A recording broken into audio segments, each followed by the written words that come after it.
Hello दोस्त, नमस्ते, प्रणाम। मैं सुमन यादव आप सभी को अपने यूट्यूब चैनल पर स्वागत करती हूँ सुमन अवध म्यूजिक पर। तो आप सभी के बीच एक सोहर लेके आ हैं, तो फुल आवाज करके आप सब सुन ली हैं। और बाद कमेंट में बताइए कि सोहर गीत कैसन ला। चलना सुनाओ थे। 12 दिन कई बरहिया बरहियो नाही बीतले बरहियो नाही बीतल हो। हे मोरी सखिया खिड़की किराही पियवा झाँकई हो देखत मोहिया लागई हो देखत मोहिया लागई हो।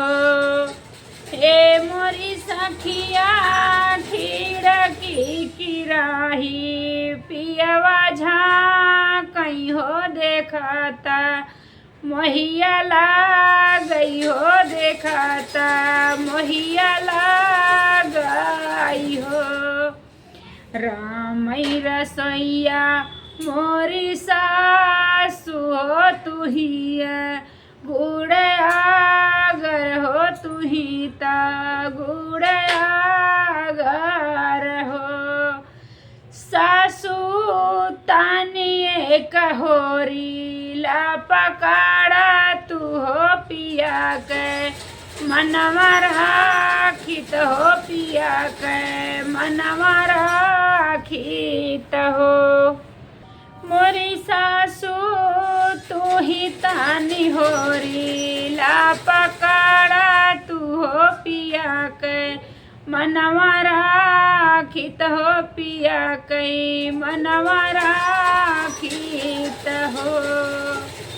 12 दिन कई बरहिया हो बरहियो नाही बीतल हो बरहियो नाही बीतल हो।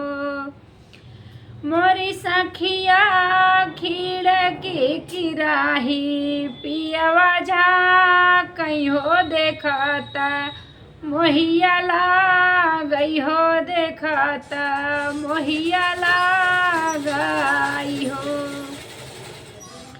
रामई रसोईया मोरी जेठानी शराबा गुनया गरी हो शराबा गुनया गरी हो। जेठनी तानी मोर होरी ला पकाड़ा तू हो पिया के मनवा राखित हो पिया के मनवा राखित हो। जेठनी तानी कहोरी ला पकाड़ा तू हो पिया के मनवा राखित हो।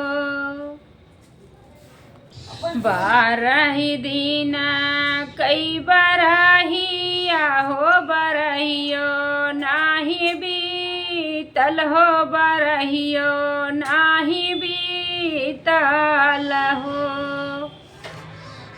मोरी सखिया खिड़की किराही पियवा झाँकई हो देखता मोहिया लागई देखता मोहिया लागई हो।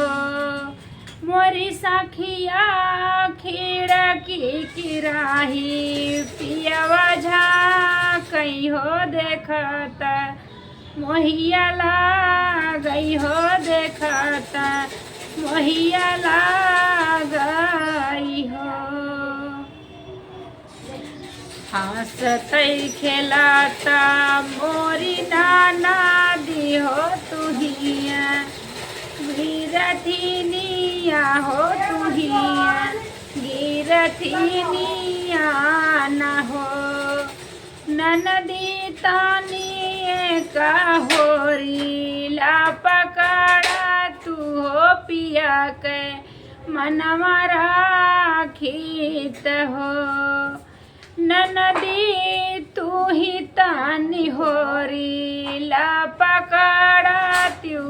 पिया के मनवा राखी हो।